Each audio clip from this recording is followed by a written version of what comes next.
Olá, povo de Deus. Estamos iniciando e reiniciando, porque tive que pausar e começar de novo, esta live segundo aos Coríntios, capítulo 8 e capítulo 9. Nós estamos falando de generosidade. Rita e Dora, nós estamos reiniciando a live novamente e vou começar tudo de novo, porque eu creio que a conexão não estava bem. Vamos ver se agora a conexão vai firmar. Qualquer coisa me dê um recado que falhou novamente. Vamos começar de novo. Na verdade, para quem está assistindo, é a primeira vez, já que não ficou gravado a parte que eu havia falado.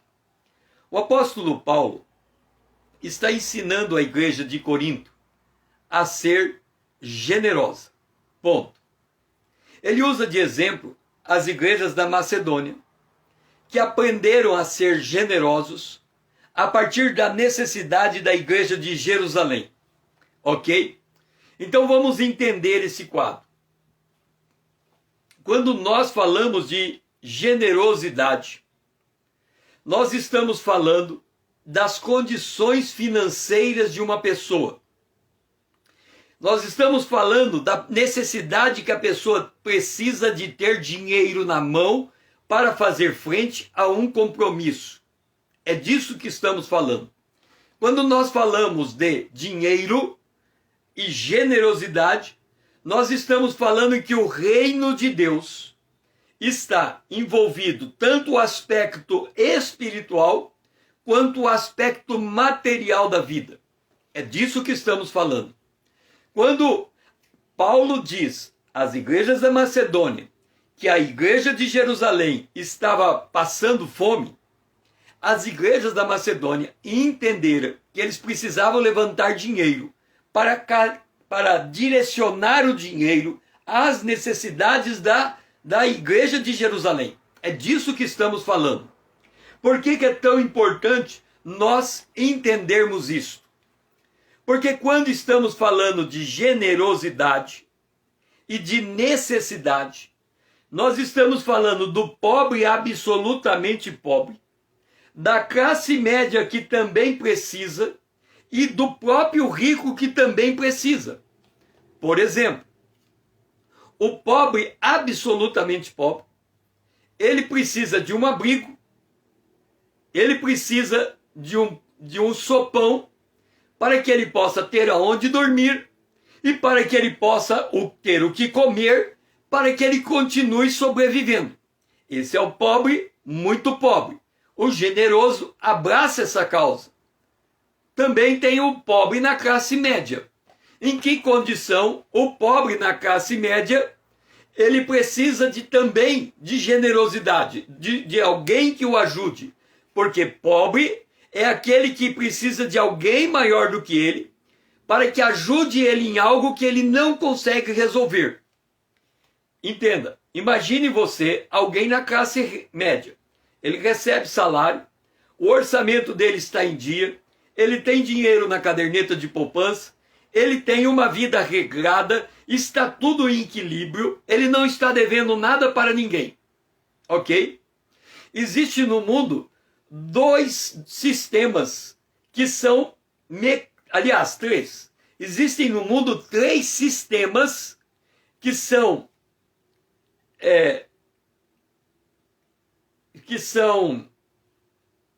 mecanismos de transferência de renda. Existe no mundo três sistemas que são mecanismos de transferência de renda. O primeiro mecanismo de transferência de renda é o governo. Ele aumenta a carga tributária e o povo é empobrecido por causa dos impostos que tem que pagar quando esses impostos estão acima daquilo que seria saudável para uma nação. O Brasil tem uma das maiores cargas de impostos do mundo. Portanto, a carga de imposto no Brasil é um mecanismo de transferência de renda da classe média para o governo.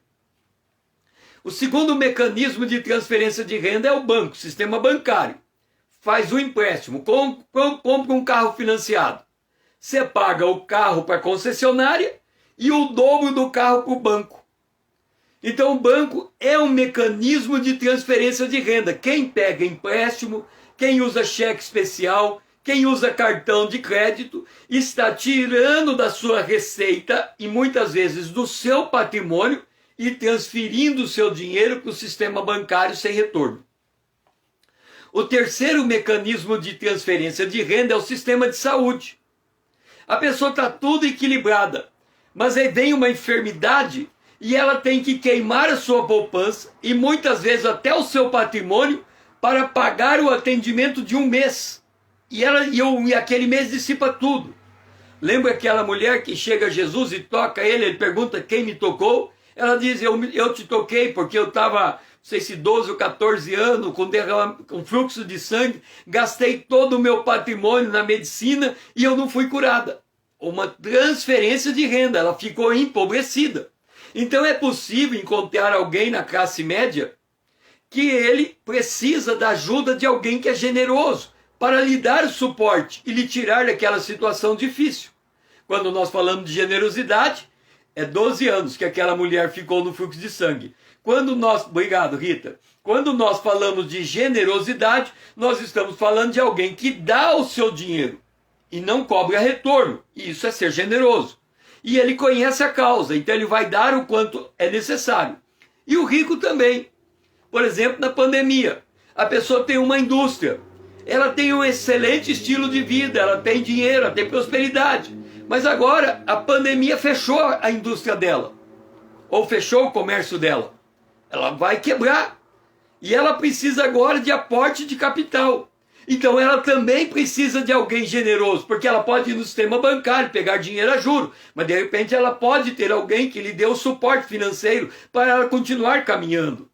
Por isso que Paulo fala, a igreja de Corinto alertando o seguinte, olha para a tua prosperidade hoje, tira dinheiro da tua prosperidade e atende a igreja de Jerusalém que está passando necessidade. Pode ser que amanhã quem tem dinheiro é a igreja de Jerusalém e quem precisa é você. Se nós olharmos sob essa ótica de Paulo, lembrando que a igreja de Jerusalém se trata principalmente, fortemente dos judeus, se nós lembrarmos que os judeus começaram a ser perseguidos na década de 70 depois de Cristo, espalhados entre as nações, e hoje eles voltaram a Israel, qual é o judeu cristão? Qual é o cristão que tem mais dinheiro hoje? Um cristão judeu.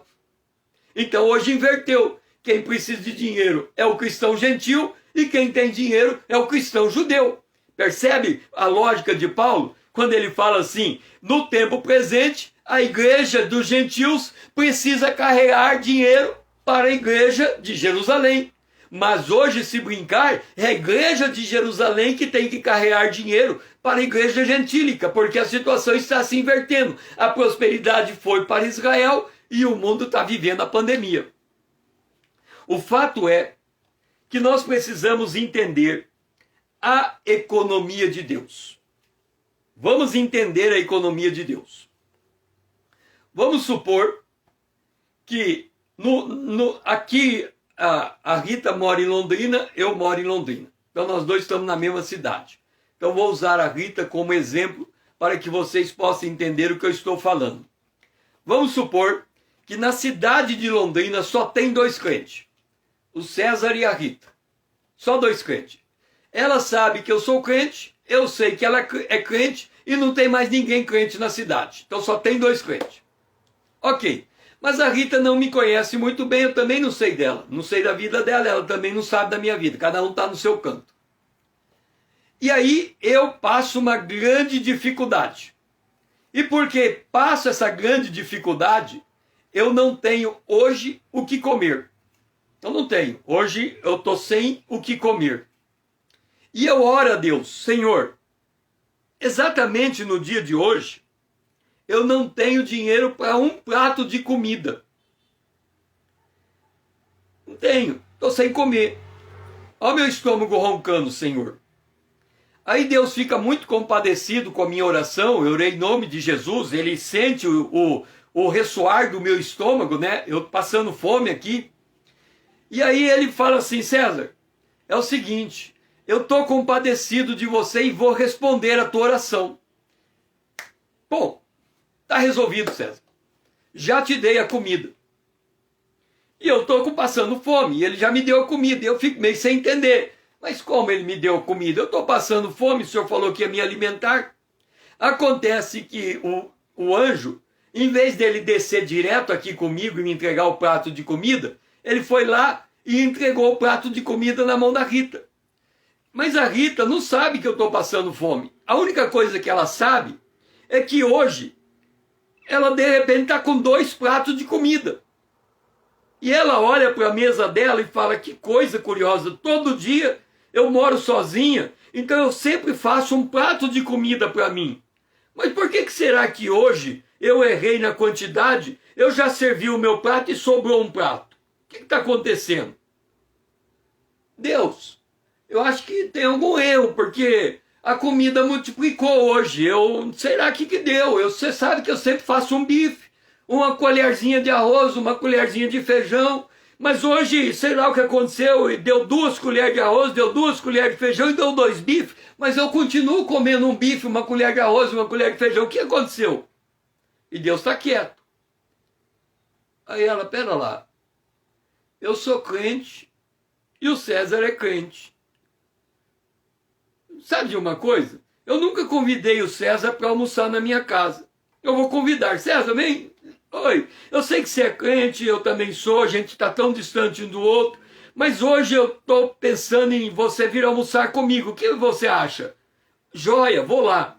E aí eu vou almoçar com ela. Aí lá pelas tantas, eu falo, olha Rita, você não sabe como é que você foi a resposta de oração de Deus sobre a minha vida. Ela, por quê? Porque hoje eu não tinha comida em casa. E eu perguntei a Deus, Senhor, cadê a minha comida? E eu estava com o estômago roncando. Se você não liga para mim, eu nem sei o que eu ia fazer naquele dia. E você me ligou. E ela falou, coisa curioso, porque exatamente hoje o meu prato de comida dobrou. E eu percebi que eu tinha que ter alguém para comer. Lembrei que você era crente. Então Deus, ele responde a oração nesse viés. Em vez dele fazer, você pede daqui, você pede daqui, ele faz dobrado. Eu peço para ele e ele entrega para o outro. Por que ele faz isso? Porque ele quer que os irmãos se amem uns aos outros. Ele quer que o irmão que tem seja generoso para aquele que não tem, de forma que a abundância daquele tem supra a falta daquele que não tem. E aí ambos glorificam a Deus, um porque recebeu demais e outro porque tendo recebido de menos, foi provido por aquele que recebeu demais. Então Deus, em vez de fazer a coisa direta e aumentar o orgulho do homem, ele faz a coisa atravessada e um tem que depender do outro. Célia, seja bem-vinda. Então, ele tem que depender um do outro. Então, é assim que funciona a economia de Deus. Deus espera que que as pessoas consigam enxergar uns aos outros para que desenvolva esse relacionamento de intimidade, de conhecimento de abraçar a causa um do outro e de ser suprido um pelo outro. É assim que funcionam as coisas, é assim que funciona o governo divino. É por isso que, e aí, para que nós possamos entender a lógica de Deus, nós temos que olhar um pouco para o dia de hoje.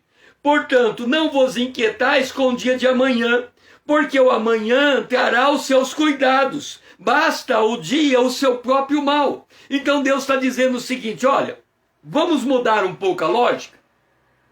Você ganha hoje 2 pratos de comida, e você congela a comida para comer amanhã, pensando que amanhã você não vai ter o que comer. Agora, olha como Deus fez com Israel no maná. Todo dia caiu o maná. No primeiro dia que caiu o maná, as pessoas foram lá e colheram o maná. E havia um segredinho no maná, que era o seguinte. Quando a pessoa ia colher o maná, cada um colhia de acordo com a sua necessidade. Se uma pessoa comesse 200 gramas, ele ia colher 200 gramas de maná. Se a pessoa comesse 400 gramas, ia colher 400 gramas de maná. Se uma pessoa colhesse 1 quilo, comesse 1 quilo, ia colher 1 quilo. Se a gente, um dia você vai no restaurante de quilo e você faz o seguinte, serve o teu prato, serve o teu prato, e aí você fica parado assim como quem não quer nada, olhando para a balança, os outros pesando o prato deles na balança. Aí você calcula quanto você vai dar o teu ali. Vai dar umas 200 gramas, outro vai dar 300 gramas, você calcula o teu. Aí você vai ver que um coloca 200 gramas, outro 300, outra 400, outra 500, outro 1 quilo. Aí você vai lá e pesa o teu. Quando você terminar de pesar o teu prato, você vai falar assim, puxa vida, o meu deu 200 gramas, aquele cara colocou 1 quilo. Que cara guloso. É a natureza humana. Ela olha a sua quantidade de comida, olha para a quantidade do outro e fica julgando o outro. A questão da comida é uma questão de organismo, é uma questão de hormônio, é uma questão de um monte de coisa. Não tem como eu julgar se o outro está comendo muito ou pouco pelo prato de comida que ele tem. Mas a gente julga. Ok, o que Deus faz? Deus, ele distribui a cada um maná segundo a sua quantidade. E ele tem o necessário para aquele dia. E aquilo que ele tentar coletar a mais daquele dia para o dia seguinte, estraga. É por isso que Jesus disse que nós não devemos juntar tesouros nessa terra, porque a traça consome o tesouro. Nós temos que juntar tesouro para o reino de Deus. Então vamos parar um pouco de se preocupar pelo futuro, porque nós já vimos que a preocupação e a ansiedade pelo futuro é um indício de que nós estamos servindo a Mamon e não a Deus. Porque quem serve a Deus não tem ansiedade pelo futuro, ele não tem ansiedade porque ele faz planejamento estratégico, ele sabe os passos que ele tem que dar e ele confia na provisão de Deus. Então ele trabalha em cooperação com Deus, então a visão que ele tem do futuro não envolve preocupação e nem envolve ansiedade. Envolve risco, envolve lucro, envolve empreendedorismo. E se ele fica ansioso, ele não é empreendedor, porque o empreendedor, ele pensa, faz a matemática, projeta a empresa, arrisca, ganha dinheiro e fica feliz. Agora, quem não vive esta mentalidade, ele olha para o futuro, fica preocupado, fica nervoso, não consegue dormir, tá com medo de tudo, e aí ele não vive. Então, na economia de Deus, a chave é o dia de hoje. O dia de amanhã, ele chega numa velocidade, alguém disse, de 60 minutos por hora. A cada 60 minutos, o dia de amanhã chega para hoje. A cada 60 minutos, o dia de amanhã chega para hoje. Então, como é que nós conseguimos trabalhar na lógica do dia de hoje? Tiago, capítulo 4, verso 13, diz assim: atendei agora, vós que dizei, hoje e amanhã iremos para tal cidade, faremos isso, negociaremos, teremos lucros. Você não sabe o que vai acontecer no dia de amanhã. Olha a pandemia, o que ela fez. O mundo inteiro, o brasileiro já é esperto. Por quê? O brasileiro sabe como é que é a cabeça do seu governante. Ele sabe que o seu governante é capaz de fazer das coisas as mais absurdas. Por exemplo, um dia um governante brasileiro levantou de mau humor, chamou a ministra dele e disse assim: deixa todo brasileiro com 50 reais na conta. Naquele dia, o rico, o classe média e o pobre ficou tudo igualado no Brasil, com 50 reais na conta. Quem tinha que pagar dívida ou alguma coisa no dia seguinte, perdeu tudo. Então o brasileiro, quando ele sabe que tem um governo na cabeça dele, ele já é meio ressabiado, porque ele sabe que pode melhorar, mas também pode piorar. Então o brasileiro já é mais, ele já dá mais o jeitinho dele, ele não confia tanto na mão do governo, porque ele sabe que do mesmo tanto que melhora, piora. Mas o mundo estava preparado para um crescimento econômico sem fim.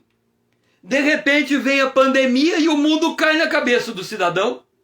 O que Tiago diz? Você que pensa que amanhã vai ter lucro, você não sabe o que está reservando o dia de amanhã.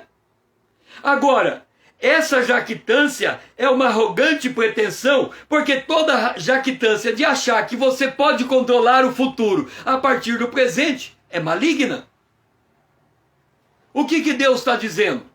Deus está dizendo, o dia de hoje eu sei o que faço.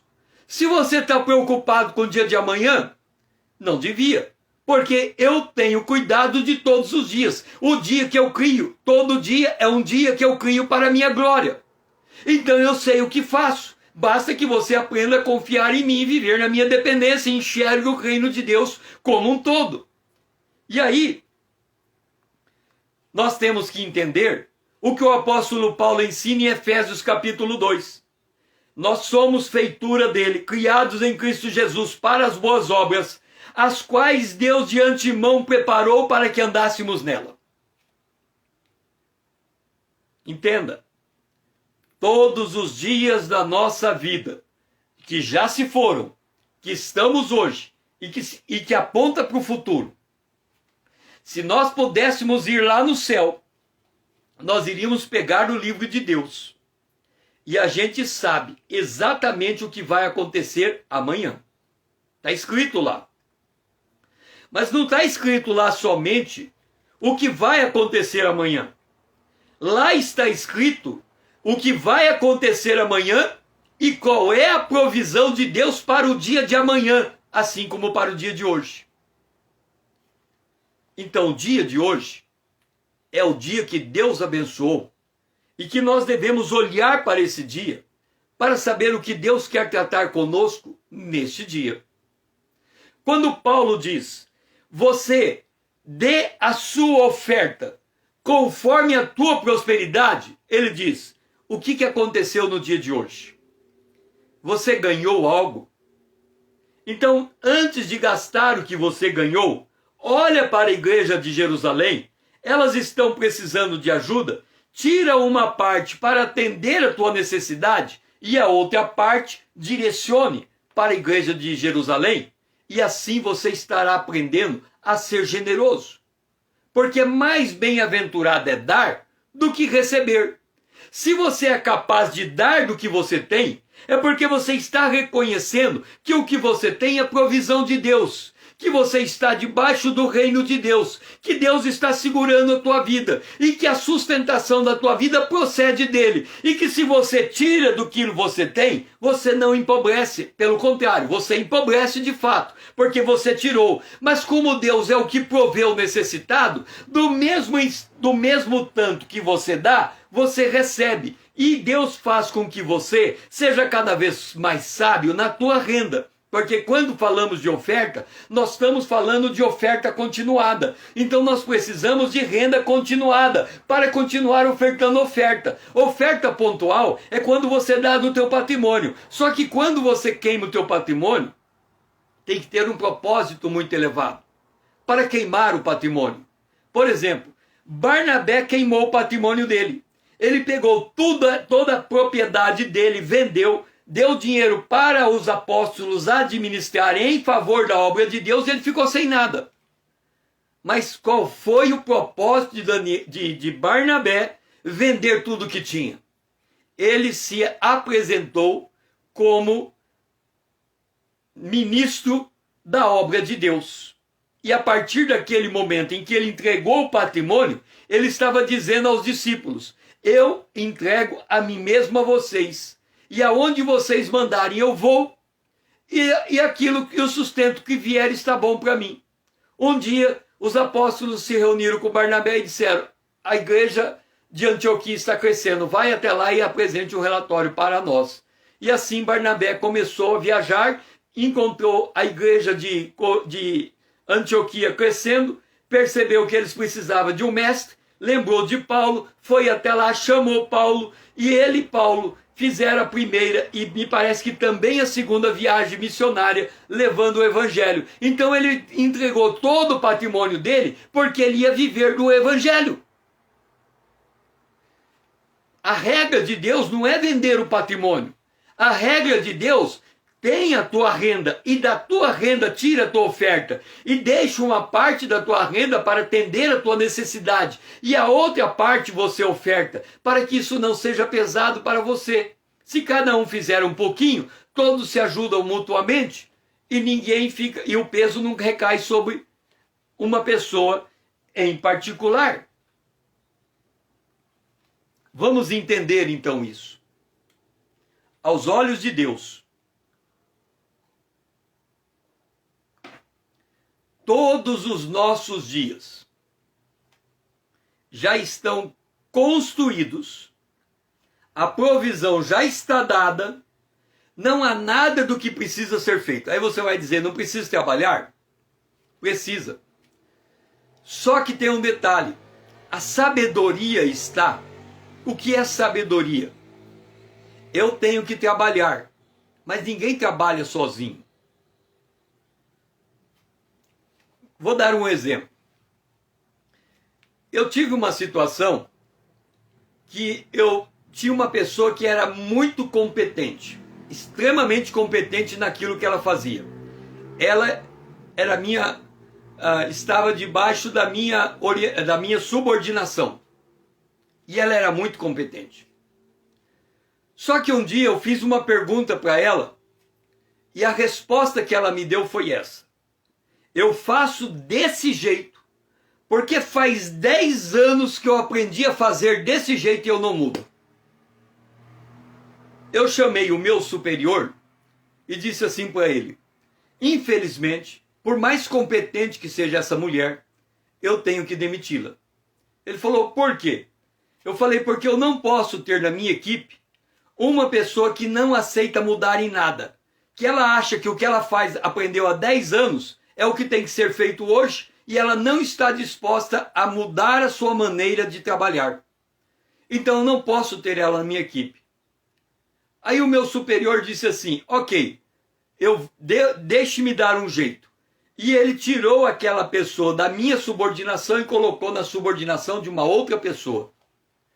Ok, eu fiquei sem alguém naquele setor. O detalhe, eu não tinha ninguém naquele setor, eu não tinha uma pessoa para colocar naquele setor. Um dia, chega uma pessoa na minha sala, coloca a mão senta e coloca a mão dessa maneira assim, e vira para mim e fala, eu vim aqui indicado por fulano de tal. Eu soube que tem uma vaga nesse lugar. Eu olhei para ele, a maneira como ele sentou, a maneira como ele falou, deu vontade de mandar o cara embora. Mas aí eu falei assim, pera lá, qual é a tua profissão? E quando ele falou a profissão dele era exatamente aquela necessária para estar à frente daquele cargo. Eu imediatamente falei, está contratado. Você sabe fazer isso? Ele falou, claro, isso é minha profissão. Eu falei, então você vai substituir alguém que eu demiti. E ele ocupou aquela vaga.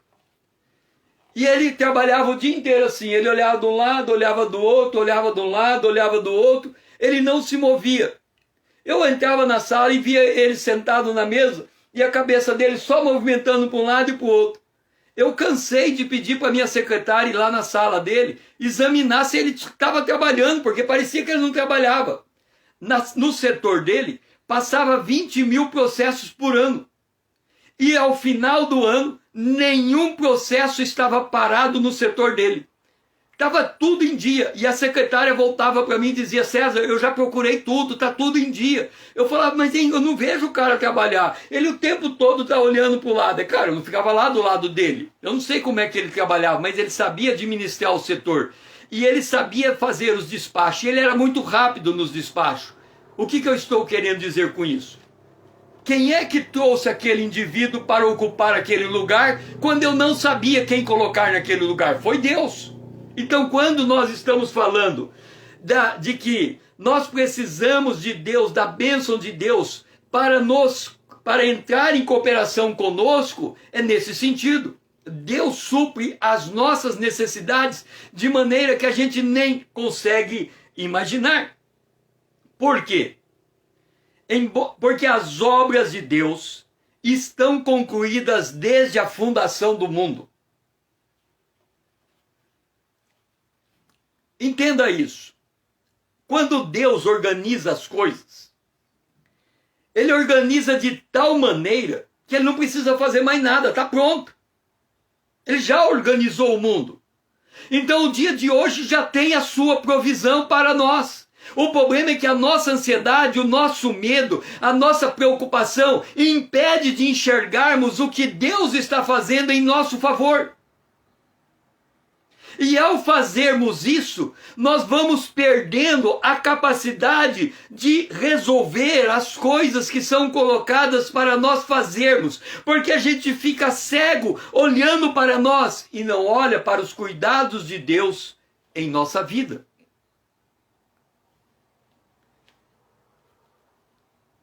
Eu já cheguei numa situação e numa organização que, quando eu entrei naquele ano para trabalhar, tudo que eu tinha que fazer para um ano de trabalho estava pronto. Estava tudo pronto. Eu entrei em janeiro e falei, o que eu vou fazer nesse ano? Não tem nada para fazer. Todas as compras já estavam organizadas, pré-montadas, só faltava disparar a compra. Eu sabia que no dia tal eu tinha que publicar tal despacho, no dia tal eu tinha que fazer tal coisa, no dia tal. Estava tudo organizado. Por quê? Ora, se o homem consegue se organizar ao ponto dele ter um ano de trabalho pronto e tudo que ele tem que fazer é chegar no dia e tocar o que precisa ser tocado, quanto mais Deus, que conhece todas as coisas, é onisciente, onipotente e não sabe cuidar das nossas necessidades.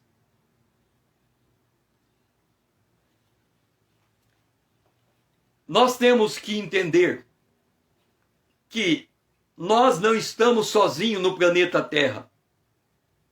Nós fomos colocados aqui por Deus, fomos criados por Deus, fomos comissionados por Deus a fazer algo para o propósito de Deus.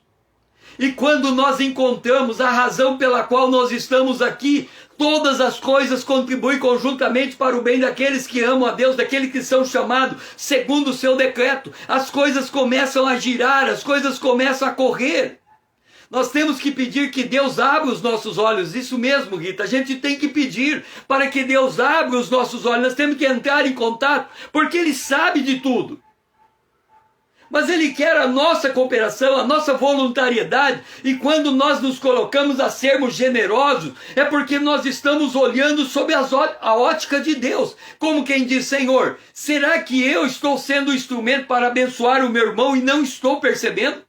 Eu estou tão preocupado e envolvido com a minha própria vida, com as minhas próprias coisas, com aquilo que eu tenho que trabalhar, com as minhas próprias preocupações, que eu não estou enxergando a necessidade dos meus irmãos que estão do meu lado.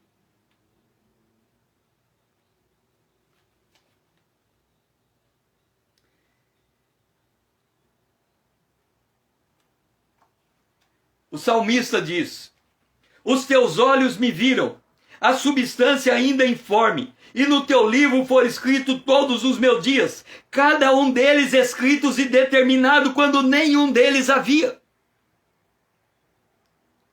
O nosso Deus nos conhece neste nível, no nível do detalhamento, no nível das necessidades mais profundas. O nosso Deus, a provisão, lembra quando Deus chama Abraão? Leva o teu filho no Monte Moriá, oferece ele sacrifício para mim. Abraão vai lá e no caminho, o filho dele, que era Isaac sabia o que é um sacrifício, é pegar um cordeiro, matar o cordeiro em cima de um altar. E aí os dois estão subindo no monte. E Isaac diz: pai, aqui tem a faca, o cutelo, aqui tem o altar, cadê o cordeiro? Ele começou a ficar preocupado, porque ele sabia que as nações vizinhas ofereciam sacrifícios humanos. Ele pensou: será que meu pai vai me oferecer por sacrifício humano? Mas acontece que, coincidentemente, naquele dia, Deus pediu para Abraão oferecer Isaac em sacrifício. Isaac era um rapaz jovem. Ele podia sair correndo dali. Ele não saiu correndo. Ele se deixou amarrar. Ele sabia o que estava acontecendo. Ele sabia que o seu pai ia pegar o cutelo e matá-lo.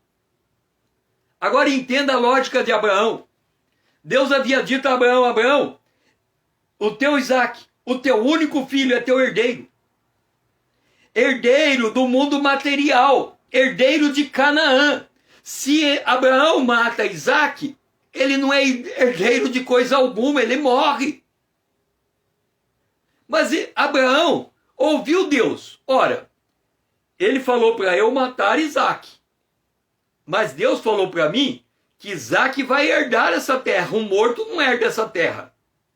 Mas se ele está mandando eu matar Isaque, a única forma de Deus ser fiel na sua palavra é ressuscitar Isaque. Então ele não está oferecendo um sacrifício humano, no sentido que as nações vizinhas ofereciam. Ele estava oferecendo uma lógica divina.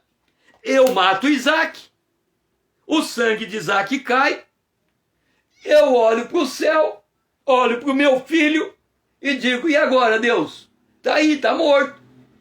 Como é que ele vai herdar essa terra? Eu obedeci o Senhor. Aí Deus ia fazer, é o seguinte, Isaque. É o seguinte, Abraão: Isaque, acorda. Isaque, pum, ressuscita.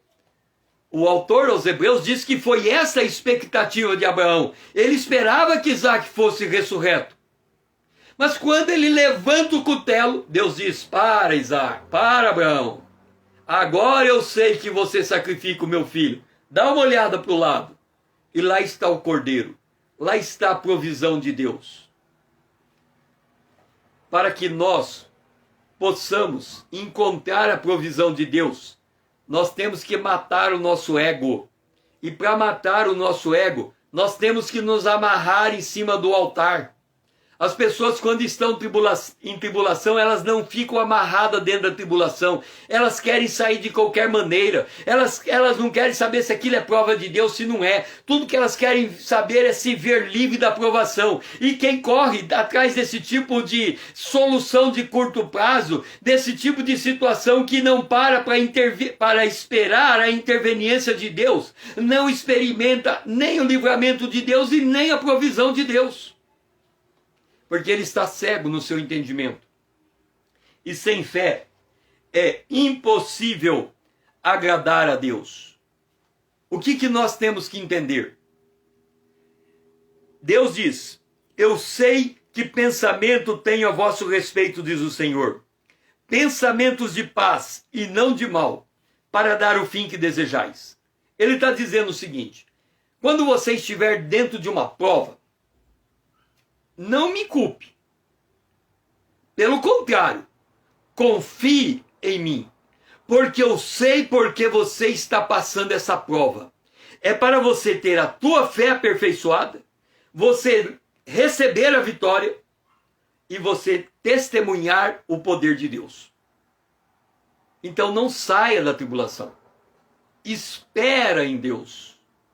Os que esperam no Senhor renovam as suas forças, subirão com asas como águia, caminharão e não se cansarão, correrão e não se afadigarão. Quer dizer, continue batalhando com a força que você tem, mas aguarde que o livramento também chega. Entenda que ao mesmo tempo que você está se esforçando, o próprio Deus está trabalhando na tua prova para organizar as coisas e colocar tudo no devido lugar, para que quando você achar que é a hora do fim, a provisão está do lado. Então aprenda a andar com Deus em meio à tribulação, aprenda a andar com Deus em meio à prova. Porque a nossa leve e momentânea tribulação produz para nós eterno peso de glória, acima de toda comparação. Não atentando nas coisas que se veem, mas nas que não se veem, porque as que se veem são temporais, as que não se veem são eternas. Os crentes hoje estão mais preocupados com o resultado das eleições dos Estados Unidos do que com a volta de Jesus. É um absurdo. Os crentes de hoje estão mais preocupados em saber quem vai ser o governador, o prefeito, o presidente, do que em saber qual é a vontade de Deus para o dia de hoje. Os crentes de hoje estão mais preocupados em esperar que Brasília faça uma política uma política social, uma política pública que atenda a sua necessidade como se ele fosse um pedinte, do que olhar para Deus e olhar para Deus para que Deus proveja a sua necessidade, que Deus defenda-o daquilo que está acontecendo com ele. Nós precisamos entender que o nosso Deus supre todas as nossas necessidades em glória por Cristo Jesus. Então não é para Brasília que os nossos olhos devem ser dirigidos, é para o trono da glória. Não é para Brasília que nós devemos dirigir as nossas petições, é para o trono da glória. Não é ficar preocupado como é que a política vai favorecer a igreja cristã, mas é ficar preocupado em saber ficar atenta como é que o Espírito Santo vai conceder poder à igreja cristã para ela dar testemunho ao mundo. Não é buscar do mundo a sua vitória, mas é buscar do trono de Deus a vitória nesse mundo.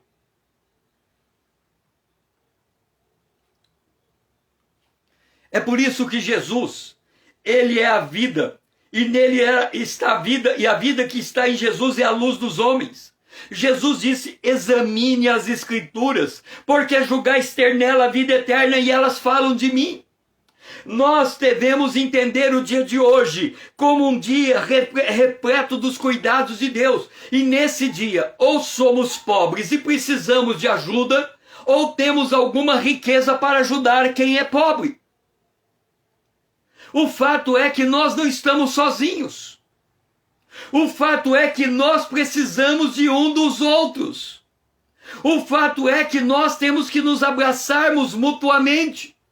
Nem que seja naquele toquezinho por causa dessa situação que estamos vivendo, mas aquele toquezinho que sabe que você está aí, eu estou vendo você, eu estou enxergando você, o que você precisa, eu posso, quem sabe, te ajudar, mas eu também preciso, quem sabe você pode me ajudar. E é quando nós nos encontramos nas nossas necessidades e riquezas, compartilhando um com os outros em amor, é que o mundo percebe que nós somos uma família. Lâmpada para os meus pés é a tua palavra e luz para os meus caminhos. Nós temos que exortar uns aos outros para não endurecer o nosso coração no dia chamado hoje. Porque hoje, se ouvirmos a voz de Deus, não podemos endurecer o nosso coração como foi no dia da provocação, o dia que eles não confiaram em Deus, e aquele dia da provocação lá no livro de Êxodo, de Números, quando Israel se recusou a confiar em Deus, Deus disse: vocês vão morrer nesse deserto, porque vocês se recusam a confiar em mim. E quem não entra no descanso do Senhor, quem não entra nos cuidados do Senhor, ele tem que viver nessa vida sob o peso do fardo deste mundo. Ele tem que lutar com suas próprias forças. Ele não conta com milagre, ele não conta com a mão de Deus, ele não conta com o livramento de Deus, ele não conta com provisão de Deus, ele não conta com vitória de Deus, porque ele decidiu que ele vai viver nesse mundo com suas próprias forças, independente do seu relacionamento com Deus. E o relacionamento dele com Deus é só espiritual, no fim de semana, no domingo. Ele não tem a palavra de Deus que orienta os seus passos. Ele não tem uma exortação que o faz despertar para ele se voltar para Deus. Ele não conhece o grande eu sou. Nós temos que saber que todas as coisas estão descobertas e patentes aos olhos daquele que devemos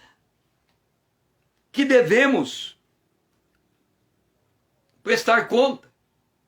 Quando Paulo estava num determinado lugar, ele teve uma visão de Deus: passa a Macedônia e ajuda-nos. Quem sabe de quantas pessoas estão pedindo ajuda de você? Dá um passo mais que você vai me enxergar.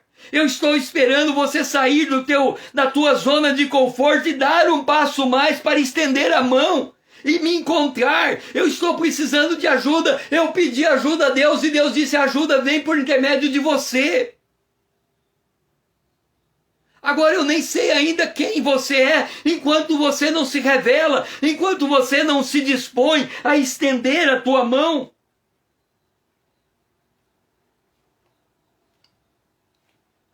Paulo escreveu à igreja da Macedônia: agora estou de partida para Jerusalém, a serviço dos santos, porque escreveu à igreja aos romanos, porque aprove a Macedônia e a Caia levantar uma oferta em benefício dos pobres santos que vivem em Jerusalém.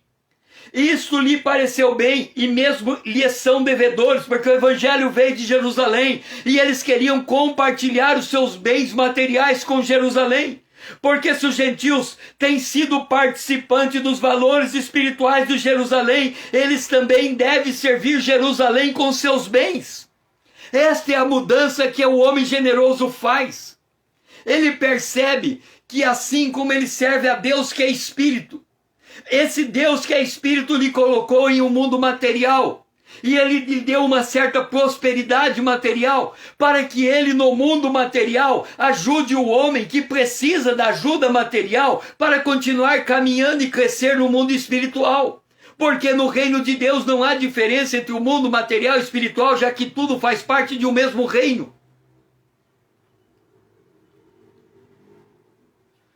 E Paulo, falando das igrejas da Macedônia, eles dizem: não só vocês atenderam a necessidade dos santos, mas também, no início do evangelho, quando eu parti para a Macedônia, nenhuma igreja se associou comigo no tocante a dar e receber, senão unicamente vós. Porque até para Tessalônica mandaste não somente uma vez, mas duas, o bastante para as minhas necessidades. Não que eu procure donativo, mas o que eu quero realmente interessa é o fruto que aumente o vosso crédito. A igreja de Macedônia não só sustentava a igreja de Corinto, aliás, a igreja de Jerusalém, como também sustentava o próprio ministério do apóstolo Paulo. E isso mudou a realidade daquela igreja.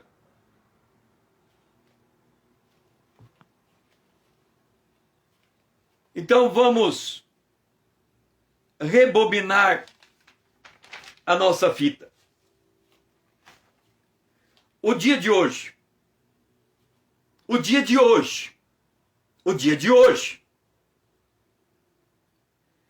é um dia em que eu estou vivendo no dia de hoje, o meu irmão e a minha irmã está convivendo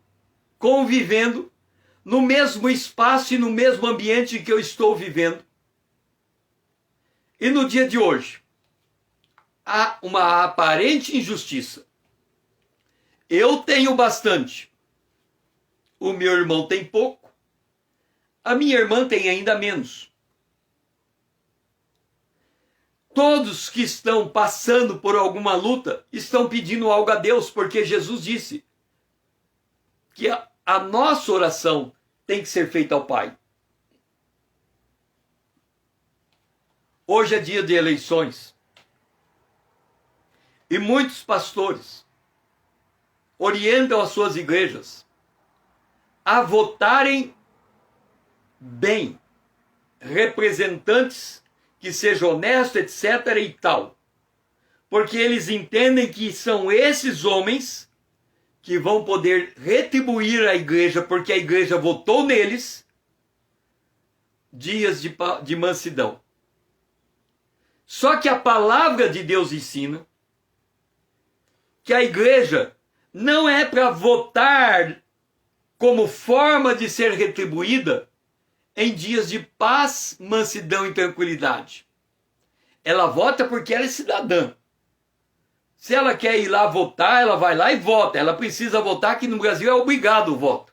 Então ela vai cumprir a sua responsabilidade cívica. Ela vota com a sua consciência. Vota em quem ela acha que melhor ajuda, que melhor contribui. Isso é um problema dela como cidadão com o seu governante. Os líderes da igreja não tem que orientar os membros da igreja como votar certo. Porque isso é da consciência de cada um. O papel dos líderes da igreja é ensinar os membros da igreja a interceder por todos os homens, interceder pelos reis, interceder por aqueles que estão revestidos em algum grau de autoridade, para que o Deus do céu, mediante súplica, orações e ações de oração e ações de graça, faça o governo espiritual sobre o governo humano e o mover de Deus traga dias de paz e de tranquilidade. Quem move os governos humanos é o poder de Deus. Porque se nós ficarmos nos intrometendo no governo humano para entender o governo de Deus, nós não vamos entender nunca. Por quê? Vou dar exemplo. Olha o que aconteceu na Segunda Guerra Mundial.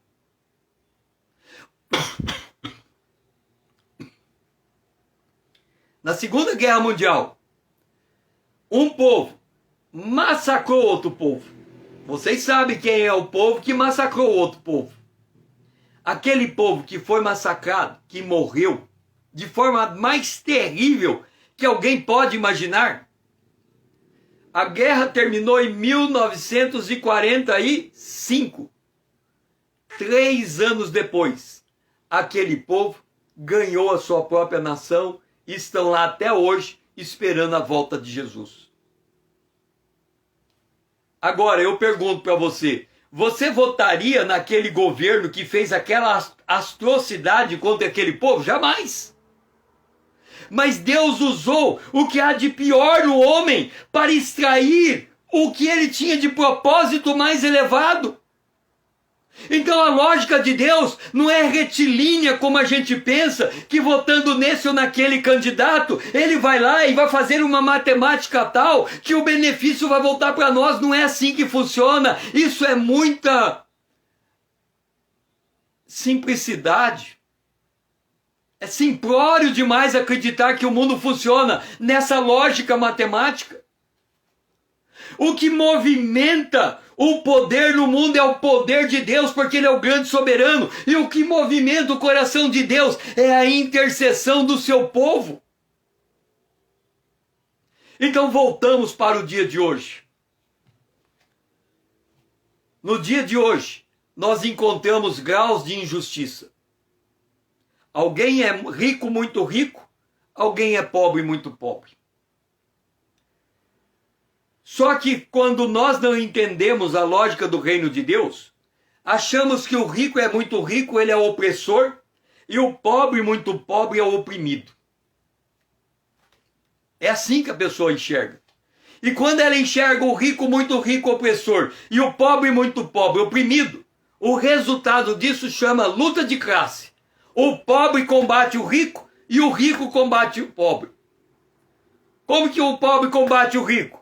Ele quer expropriar a riqueza do rico e distribuir entre os pobres. E como é que o rico combate o pobre? Ele constrói uma fortaleza em torno da sua propriedade para o pobre não conseguir chegar onde ele está. Essa é a lógica do mundo. Qual é a lógica de Deus?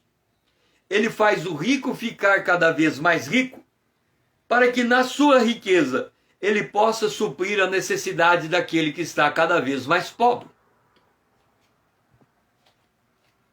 Então, no reino de Deus, o rico e o pobre sentam um ao lado do outro, é o que acontece na igreja. Só que tem muitas igrejas que o pobre não tem nem direito de sentar no meio dos ricos. Um exemplo. Hoje, se a gente tiver uma igreja, 400 pessoas sentadas, e entrar uma pessoa alcoolizada, e falando como o alcoólatra faz, já tem 2 diáconos, pega ele pelo braço e tira ele para fora. Porque ele está atrapalhando o culto. Quando o culto, o evangelho é o poder de salvação para todo aquele que crê, inclusive para o alcoólatra que entrou e está fazendo escândalo num ambiente de culto.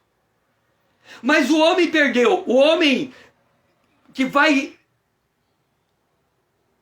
colocando Jesus para o lado de fora da igreja, ele vai perdendo a sua capacidade de perceber o mundo espiritual de tal maneira que ele rechaça aquele que na aparência não se enquadra no figurino que ele tem de quem é cristão.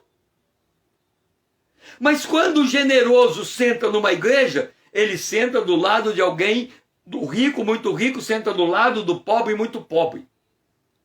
E ao sentar do lado do pobre, muito pobre, ele ouve a necessidade do pobre e ele generosamente tira da sua riqueza e entrega para o pobre. E ele fica pobre, porque ele diminuiu a sua riqueza. Mas quando ele diminui a sua riqueza na consciência de que ele está fazendo a vontade de Deus, ele se torna alguém que precisa da provisão de Deus tanto quanto aquele pobre que sentou do lado. E ele também se torna suprido. Melhor é dar do que receber. Porque quando ele dá, é porque ele está recebendo e ele continua dando e ele se torna um canal de bênção. Então o homem generoso é esse canal de bênção que está sempre olhando para a necessidade do seu irmão que está do seu lado.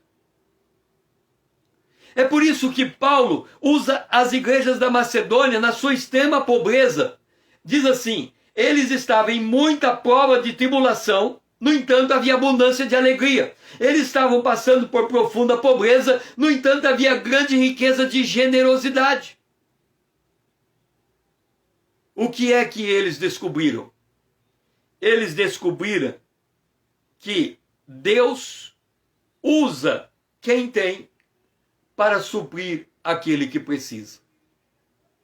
É uma forma envezada de responder uma oração. Em outras palavras, você pode ser a resposta de oração para o teu irmão com teus recursos financeiros. E quando você se desperta para isso, você sabe que a tua prosperidade desse dia pode se transformar num canal de bênção para o teu irmão que está ao teu lado. Por isso que Paulo termina dizendo à igreja de Filipe que não só levantou oferta para Jerusalém, como supriu as necessidades do ministério do apóstolo Paulo. Ele disse: o meu Deus, segundo a sua riqueza em glória, há de suprir em Cristo Jesus cada uma de vossas necessidades. Este é o olhar do futuro. Ele está dizendo: o dia de amanhã basta o seu mal. Para cada dia, Deus está provendo o que você precisa em cada uma das tuas necessidades. Assim como hoje você é fonte de provisão para o teu irmão, assim também, amanhã, o teu irmão poderá ser fonte de provisão para você. No governo divino, nós somos uma família. No governo divino, ninguém fica para trás. No governo divino, todos estendem a mão uns aos outros. No governo divino, todos estão indo para o mesmo lugar. No governo divino, todos têm o mesmo Espírito, a mesma fé, o mesmo Deus, passaram pelo mesmo batismo. No governo divino, todos se chamam mutuamente irmãos. E quando eles se chamam irmãos, é porque eles sabem que pode contar com o seu irmão. E quando eles descobrem que um conta com o outro, eles são fortalecidos. Então, quando eles olham um para o outro, eles olham quem se conhece. Eles olham quem compartilha amizade. Eles olham como quem anda junto. Eles olham como quem come um saco de sal. E porque comeram um saco de sal junto, eles conhecem mutuamente. E um conta com o outro. Nós devemos, então, para a nossa próxima live, nos perguntar como é que a gente disciplina os nossos pensamentos para pensar os pensamentos de Deus, para enxergar o reino de Deus nas suas dimensões espirituais e materiais, para não fazermos essa dicotomia, para vermos a vida como ela é, enxergarmos o nosso irmão como ele vive, olhando com amor e com graça. E aí nós vamos poder dizer o que Paulo disse à igreja de Corinto. As igrejas da Macedônia conheceram. Eu quero que vocês conheçam a graça que foi dada às igrejas da Macedônia. A mesma graça que foi dada a Jesus Cristo. E quando a gente se modelar com as igrejas da Macedônia, se modelar com a igreja, com o próprio testemunho de Jesus Cristo, o homem, aquele que andou na terra, nós vamos ver um mundo diferente. E nesse tempo de pandemia, nós precisamos de crentes que se levante com esse grau de consciência. Porque nós vamos precisar uns dos outros. A gente não sabe o que nos espera, mas sabemos que o nosso Deus tem provisão, só que ele vai entregar as provisões enviesadas. Eu peço, ele entrega para o outro pede, ele entrega para mim. E se nós não trocarmos as nossas dádivas, nós não vamos conseguir vencer os dias negros que estão vindo. Que o Senhor seja louvado e que amanhã às 20 horas podemos continuar para responder essa pergunta: como disciplinar os nossos pensamentos? Aguardo você amanhã às 20 horas.